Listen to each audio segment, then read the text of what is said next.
Hi, everyone, and thank you for inviting me to be part of this critical conversation. Thank you also to the previous speaker, Mark. I think you raised some very interesting points about the spatial implications of the COVID and how we think in this age about design. Perhaps this is a good segue into what I'm hoping to shed the light on and discuss, the idea of public space without space through the lens of technological innovations in the age of public health crisis. Just a little bit about myself. My name is Fayad, and I'm a current researcher and innovation fellow at Harvard University. My work is oriented towards the intersection of urban design, landscape architecture, and technology. I recently graduated from the Graduate School of Design, and no, unfortunately, this is not what our graduation ceremony looked like, where we usually gather in this in Harvard Yard, which is the largest public space on campus. Instead, it looked something more of like this. Friends and family from all over the world came together in this virtual public space. Technology has proven to be a lifeline for the connectivity and keeping us connected.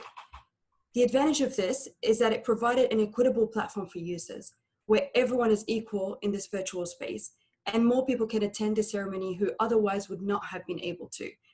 However, the disadvantage is it raises broader issues regarding inequality.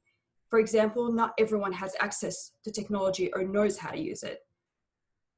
Since the first case of coronavirus was detected mid-November last year, the world has experienced unprecedented changes. As you can see in this graph, the US has been hit the worst globally by the COVID pandemic. To date, there has been more than 1.9 million cases and over 110,000 deaths.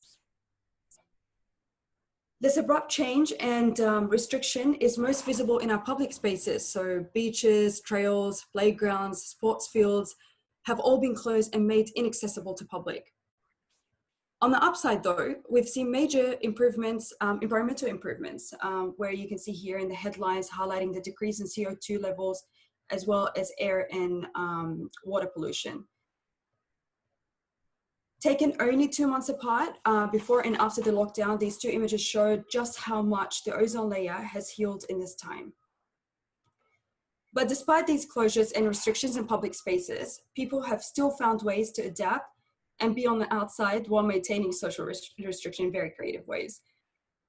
Technology, again, came into the physical world. Technology again came into the physical world, the public space, to help track and manage the virus spread. But these technological interventions, though proven a great benefit, comes the question, do they make our public spaces less public? 2020, a year without public space under the COVID-19 pandemic. I would like to offer a hypothesis here. It is possible that the COVID-19 crisis may fundamentally change our relationship with the public space, but I would argue that perhaps it's not just about the loss of physical space in the city due to the pandemic. Rather, this loss might stem from the introduction of something even perhaps more foreign. The rapid intervention of AI and technological gadgets on our streets and public spaces, driven primarily by tech giants. The streets may be empty of people and cars, but robot traffic is certainly up. Drones, dog-like robots, and other forms of AI surveillance, once considered part of a fictional world, are now the reality of our public spaces. Headlines are also highlighting this blunt reality about the new normal. So more surveillance, less privacy, AI robots, and IoTs. So I'd like to discuss, I'd like to focus the conversation on how will technology impact our future public space? And to what extent will it have an impact?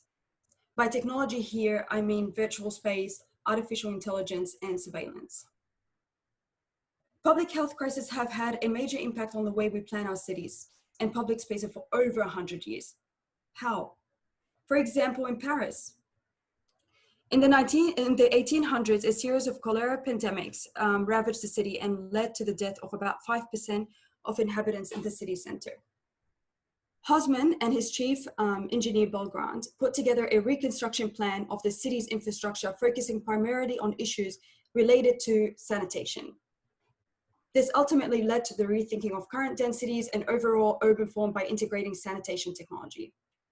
Though the success of the Haussmannian plan is debatable, the project produced a legacy collaboration between various disciplines and careful integration of technology into the existing urban fabric. In a recent project with Professor Rahul Mehrotra at Harvard Graduate School of Design, we mapped the patterns of inequality through the lens of public health as part of the Chicago Biennale exhibition. This map you see here compares regions facing water stress, malnutrition, outbreak of cholera and malaria, and location of the world's largest slums.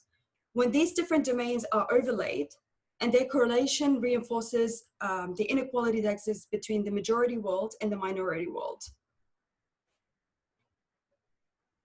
Focusing on India, we then mapped all the major pandemics over the past 200 years and their corresponding deaths. It just puts us in perspective that we have been there before.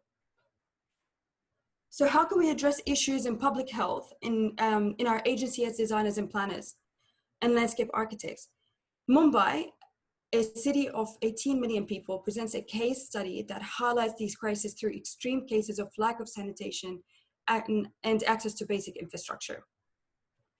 It is a city that has some of the world's highest real estate, looking over large expanses of slums and informal communities. Access to clean water and sanitation infrastructure is also one of the major issues facing these communities.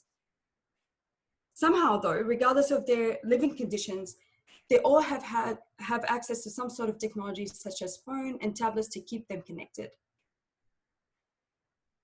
In this project, we focus on, sorry, for some reason my video is not working here, but hopefully we can catch it. So let's see, is this, sorry. Okay. So in this project, we focus on some of the most vulnerable communities known as the Koliwadas, an indigenous fishing village. Public space is where all the daily activities took place. From cleaning the fish to hosting their weddings, it is what knits the community together to reinforce a strong sense of identity and economy. This is snapshots of the video. For some reason, it's not loading up. So these informal communities are usually located either next to a major railway corridor or next to the water. Today, due to development pressures, they are being forced out of their land and into slums. By examining these, the patterns of thriving and shrinking indigenous villages, we discovered that having robust access to water and sanitation and productive landscapes was directly linked to their livelihood. So through acupuncture urbanism, community-based water management systems in the form of infrastructure and landscape were introduced at different scales throughout the village.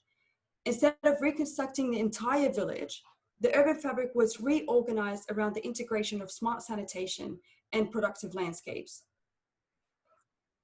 Urban economics modeling was later developed to quantify the proposed infrastructure, which was designed to clean, manage, and extract and sell fresh water.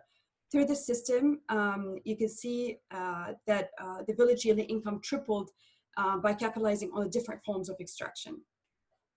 By integrating sanitation technology into the urban fabric, rather than just placing it on the public space, creates not only the opportunity to diversify the community's shrinking landscape-based economy, in this case it was the fishing, but also contribute to the overall livelihood.